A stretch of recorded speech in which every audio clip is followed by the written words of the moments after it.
Sometimes I'll see a game and it'll be half price and I'll think, that's a new release, it looks good. Is it half price because it's not, it's overhyped and it's not done well and it's not a good game? And one of the games recently that I got for pretty much half the price it should be is Saints Row the Third. So this game is epic, we'll just get that out of the way. So it was released in 2011, developed by Volition, published by THQ. It's available on the PC, the Xbox 360 and of course the PS3 version. It's a sequel to Saints Row 1 and 2 obviously. Saints Row 1 was basically a first attempt sandbox game on the Xbox 360, sort of intended to get a bit of Grand Theft Auto's glory. So the sequel, I'm currently in the process of playing that as I speak, well not literally as I speak, but you know what I mean. So I can't really comment on that too much, but that's sort of more of the same of Saints Row 1 really. So the story revolves around urban gang war, and it's the same sort of general story that you tend to get with these games, taking over a town, city, whatnot. So since Saints Row 2, the Saints have sort of gone mainstream, gone into collaboration with this other corporation and selling energy drinks and all this sort of, doing movies and that sort of thing. So as I said before, the story revolves around gang war, and the basic premise of the game is that you're trying to take over the fictional city of Steelport, and also on the side sort of trying to revenge Gat, who was a character in the Saints Row 2 who has been killed by this so-called syndicate. So there's 3 gangs in the game, and you're trying to take over their portions of the city, trying to take a slice of their cake, so to speak, and they are based on the Italian mafia. You've got a group of hackers and some wrestlers that run around in masks. So the game's completely over the top and ridiculous, but that's what's so good about it. It doesn't take itself seriously. It sort of reminds me of Grand Theft Auto Vice City, because that was the most over the top and ridiculous of the Grand Theft Auto games, and obviously you're going to draw comparisons between the two. There's the comedy in it's just ridiculous. There's the mayor of Steelport, I won't tell you who he is, but I was like, what the fuck. So there's plenty of little surprises as you play the game.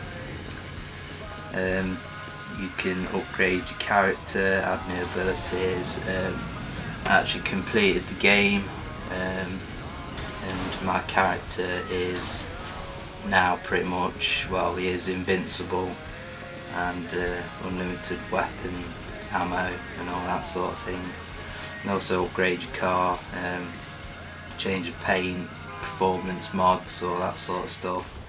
And you can also upgrade your weapons, put silencers, exploding bullets and stuff like that on. Another thing you can do is you purchase properties throughout the game, and you can actually upgrade certain ones, certain of your cribs as they call them, and then that obviously increases your share. Now the point of increasing the share is, other than to complete the game obviously, is to increase your hourly income, and it's your income that you spend on your upgrades and whatever. There's also a levelling up system, so you get earn respect by driving on the wrong side of the road, doing power slides, killing other gang members, completing missions, etc, etc. You get the idea. So whilst you buy your upgrade, you also have to get to a certain level before it will unlock certain upgrades, because obviously if you're invincible from the start of the game, there's not much point to it. So you get the usual sort of story missions that go with these types of games. You got a return of the insurance fraud, where you basically chuck yourself in front of oncoming traffic and get money for, you know, the more damage you do. Your little ragdoll character. So you've also got this Genki super ethical reality game show, which is, if you've ever played The Club, which is a Sega game available for PS3 and Xbox 360, I believe. Similar sort of idea to that. You run around shooting people, working up a combo and getting points for linking them together. You've also got escort missions, which you'd probably think to do with prostitutes, but it's actually about driving around with a tiger in your passenger seat. So that's pretty ridiculous. So along with that, you got your usual heli assault, mayhem, trafficking, etc. They're just what you expect, going around just completing missions, protecting your homies, as they call them, stuff like that. So overall, the graphics are generally smooth. There is a bit of slowdown on occasion, but the frame rate's nowhere near as bad as it was in GTA 4. I remember, I've not played GTA 4 for a while, but I just remember the frame rate was really, really bad on it. So, you know, it's as you expect with these games. They're not graphically astounding, but you know, it's not harsh on the eye. So the sound, the voice acting's okay. You can change your voice on your character, you can select from a few different presets, but yeah, the sound, sorry, I mean the pimp guy with his auto-tune voice, you know, just does a great bit on you, but it's not that bad really. The sound effects are good, you know, decent weapon sounds, explosions, you know, they don't tend to get them wrong on games nowadays. Music is pretty good, in my opinion not as good as Saints Row 2, but you know, there's good use of the music, especially on the later levels, but I won't spoil that for you. So there's loads to do in the game, you won't be bored of this one soon. I mean, I've put about 25 hours into it, and I've not played it, not played any co-op or anything, so there's definitely a lot to do, and you can just spend hours just running around shooting things with a rocket launcher and all the other weapons. You know, it's so satisfying just giving people headshots and stuff like that. There's a lot of collectibles and stuff. One thing I do like about the game is that when you upgrade your character, you can actually upgrade to have all the collectibles shown on the map. It used to really annoy me on Grand Theft Auto games where they'd have collectibles, like GTA Vice City had the packages, but you'd have to find them manually, you know, they weren't on the map or anything, so it was really hard to really complete the game 100%. But with this game, you know, easily be possible to complete it 100%. But you know, you'll need to probably put 30-35 hours into it.